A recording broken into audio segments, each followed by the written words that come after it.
Hi Ag Science students. Tonight we are going to teach you, Aubrey and I, how to grow your own salad in some raised beds. So Aubrey, give them a shot of our raised beds that we have here at the house. Yeah, so we have 3 raised beds and they are 2 feet wide by 8 feet long, and it's just pieces of, lumber that are screwed together. And last year we filled them up with some soil, and this one right here you can see looks kind of rough. Now Aubrey, show them the other two. The other two look really beautiful. Pretty. Yeah, with nice smooth topsoil on them. So why is this one so rough and those ones so nice? Well, this one hasn't been what we call chop dressed yet. So what you see here is a mixture of leaves out of our yard, and ash from our wood burner, and straw that is left over from last year's garden. Now there are also some old pieces of tomato plants and some, like here's a piece of a tomato plant and some stuff like that in here. So this is all basically like garden trash, but it's fantastic for adding nutrients back into our soil. So a couple of nutrients that are really important for plants are nitrogen, phosphorus, and potassium.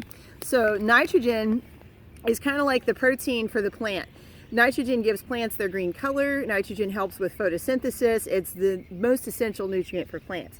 Phosphorus and potassium have important roles too in developing roots and developing blooms and strong stalks for the plants. So what happens when you put something like straw, which is an old plant stalk, back into the soil, or you let it sit on top of the soil, it's going to add some of that potassium and phosphorus. Ash is also sometimes called potash.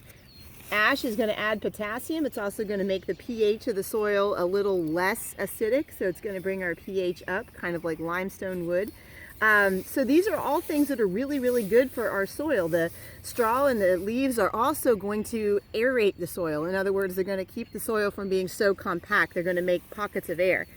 But you wouldn't necessarily want to put seeds for a salad green in this, because you're going to have the green right down on top of all this ash and all this junk, and that's not good. So what we want to do is we want to top dress this. So Aubrey, back up and show them what we're going to put on top. We're going to put this stuff on the top. Okay, so we picked up bags of this from Rhodes Garden Center up in Circleville today. And you can go to Rhodes and they're still open. They will help you. They'll give you great advice as far as what to put in your garden. They'll sell you some seeds and get seed starting kits. But this is a product that is organic, and we are going to lay this on top of what we already have in our raised beds. The soil is really dark. It is. It's really dark. It's also very, very loose. So it will be easy to get out. So it will be easy to get out, and also easy for those seeds to sprout in. Okay, so we're going to set that to the side and spread this out. And what we're trying to do is put about a 3-inch layer on top of the material that's already in here. Okay, it's time to go down to the I'm going to get the second one now.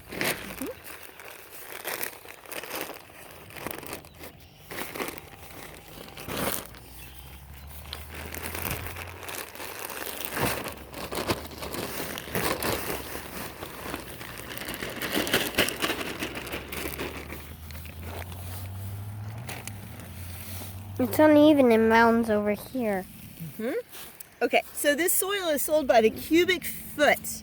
So Aubrey asked earlier, what is a cubic foot? And a cubic foot is an area that is exactly 1 foot tall, 1 foot long, and 1 foot wide. Right, so it would make a cube. It would literally make a square cube if you had that 1 foot tall, 1 foot wide, 1 foot long measurement.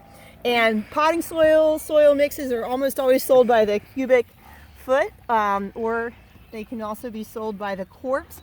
And again, you're talking volume, you're talking how much space that soil is going to take up. So if you want to figure out how much soil you need to fill a raised bed, maybe you just want to do a really small raised bed. Maybe you've got some scrap wood at home and you've got enough scrap wood to make a raised bed that's like 6 inches tall by 2 feet wide by 4 feet long. All you have to do is figure out how many cubic feet you have of volume inside your raised bed, and then get that amount of soil, and you'll have enough in there to grow your plants. Okay, so we are ready to start some seeds now. we're gonna start some spinach and we're gonna start some peas. So for the spinach,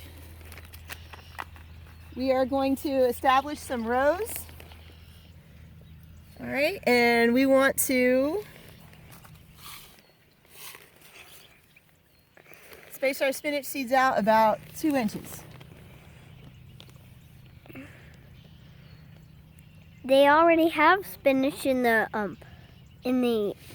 garden, in the Right, yeah, greenhouse. there's spinach in the greenhouse that was started by Maddie McDonald for her science fair project, and it is about 1 week away from being ready to harvest. Okay, so that's how we plant our spinach, and we're just going to cover it up with that loose soil.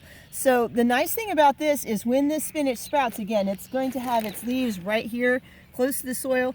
Now we don't have to worry about having a bunch of ash or a bunch of straw or anything like that. Really close to our spinach, we've got this nice, really clean surface to start with. No weeds in this, no dirt that's going to, not dirt, but no material that's going to make our salad greens not very tasty or not very safe to eat. And so we have a nice level area to start with. The other thing that's cool about spinach, it has such a quick growing season. Like this is going to be ready to harvest in less than 2 months. I mean, it might even be ready to harvest in 1 month. Because it has such a quick growing season, we can put in a crop of spinach right now while it's cool. And then we can harvest the spinach off, and we will still have space in this bed once we take our spinach out to put in other crops like, peppers, or we could put tomatoes in this bed. We could put lots of different crops in here. So the nice thing about spinach is because you can start it so early, you can double crop your garden. You can actually take the same amount of space and get 2 crops out of it.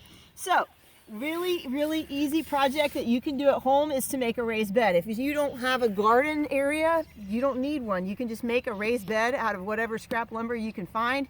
You can go down to the store and you can get some nice thick lumber like this. These are 2x8s. And make yourself a raised bed and just go fill it with soil that you have in your yard, or go fill it with soil that you buy at the store. Anyway, till next time, have fun. Hope you guys will look up some stuff about doing raised bed gardening and maybe make a raised bed for your family at home. See ya.